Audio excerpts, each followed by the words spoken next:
What's up? What's up, my Mind Your Money business folks? It's me yet again with another video on today's stock market news. And the market, as always, hopefully you're in the market and not trying to time the market. Now, some unfortunate events has transpired since the my last video, in the market, right? The U.S. has carried out strikes on Iran, and now Iran is retaliating. So let's get into the news. It says here, the Dow rises more than 350 points on Monday as oil slides on Iran's restrained retaliation to U.S. attacks. So let's see what happened in the news. All right, so it says stocks rolled and crude prices tumbled Monday as investors breathed a sigh of relief that Iran's response to the U.S. attacks over the weekend was more restrained than expected. The Dow Jones Industrial Average added more than 374 points, and the S&P 500 gained 0.96%, while the Nasdaq climbed 0.94%. So Iran's armed forces said Monday they attacked an American base in Qatar after the U.S. hit Iranian nuclear sites in Fordo, Isfahan, and Natanz over the weekend. The response, however, was intercepted by Qatar, and no casualties were reported. So although they launched an attack on Qatar, Qatar intercepted those, and no one were hurt in Qatar. So this led to a sell-off in oil as traders bet crude supply wouldn't be materially disrupted by the ongoing conflict. So West Texas Intermediate futures dropped more than 7% to settle at $68.51 per barrel. Overnight, they hit their highest levels since January, above $78. So adding pressure to oil were comments by President Donald Trump. In a Truth Social post, he said that everyone should keep oil prices low, and doing otherwise would play into the hands of the enemy.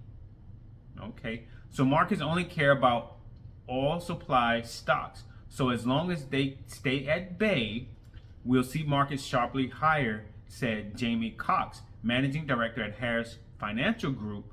Regardless of whether the president oversaw the effectiveness of the strikes or not, the nuclear program in Iran was set back decades. Wow. To be sure, Iran could target other U.S. bases or close to the Straits of Hormuz, which could majorly disrupt global oil flows. In a Sunday interview with Fox News, U.S. Secretary of State Marco Rubio called for the Chinese government to step in and prevent Iran from closing the key trade route. That's interesting. China remains Iran's most important oil consumer.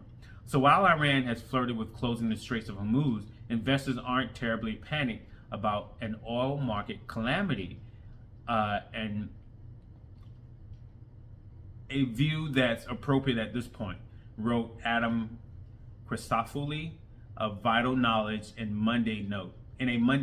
So geopolitical risks are undoubtedly elevated in the Middle East right now, but our view remains the extreme asymmetry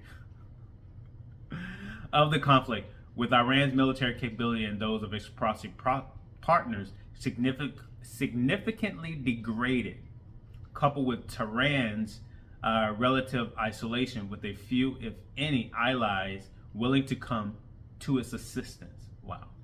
And ample global oil supplies will keep the fallout contained. Wow. So a lot happened. You know, the attacks were launched on Iran's nuclear sites. Iran retaliated on Qatar. Qatar intercepted those attacks, so no one in Qatar was hurt. I actually saw it on video this morning. And oil prices have gone down a little bit. Stocks they went up. So let's get into some stocks here. So SPLG, my S&P 500 ETF, gained 68 cents today, closing out at $70.79. Nvidia gained 32 cents today, closing out at $144.17. Broadcom gained $3.78 today, closing out at $253.77. Tesla gained $26.52 today. Wow. Closing out at $348.68. Palantir gained $2.62, closing out at $139.92. My information technology ETF gained $2 today, closing out at $188.53. Microsoft gained $8.60, closing out at $486. Apple gained 50 cents, closing out at $201.50. Amazon lost $1.22, closing out at $208.47. And that's pretty much it for the news, people. Short and sweet. Let's just pray for the best. Continue to invest. You know, if you're not going to invest into the stock market, into these assets that are appreciating in value, invest into yourself. You know, at least see yourself increasing in value, and your knowledge and your pay or your business. If you're an entrepreneur, invest into yourself, invest into your business so that you can continue to elevate and appreciate.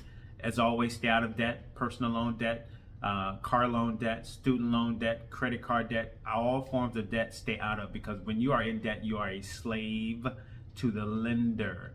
You are forever in bondage until you pay off that thing. And if it doesn't get paid off, then it affects your credit, which affects everything else. You can't purchase a house, you can't buy a car, you can't lease an apartment possibly if your credit is jacked up. So get out of debt. Then once you get out of debt, put away money for your kids' college fund, put away 3 to 6 months of living expenses for emergencies, because we're living, you know, it's called life. Emergencies will happen. Invest at least 15% of your income into your investment account. And if you have a mortgage, all that money that you once used to pay off all of your debt can now be rolled into your mortgage to pay off your mortgage early.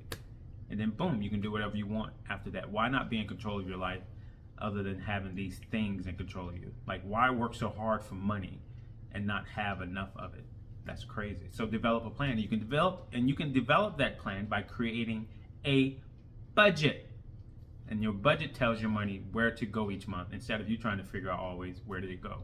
All right, so I'm going to end this video. So like, comment, subscribe, share this video. Let me know what you guys think. If you think anything at all, think, people. Until then, peace.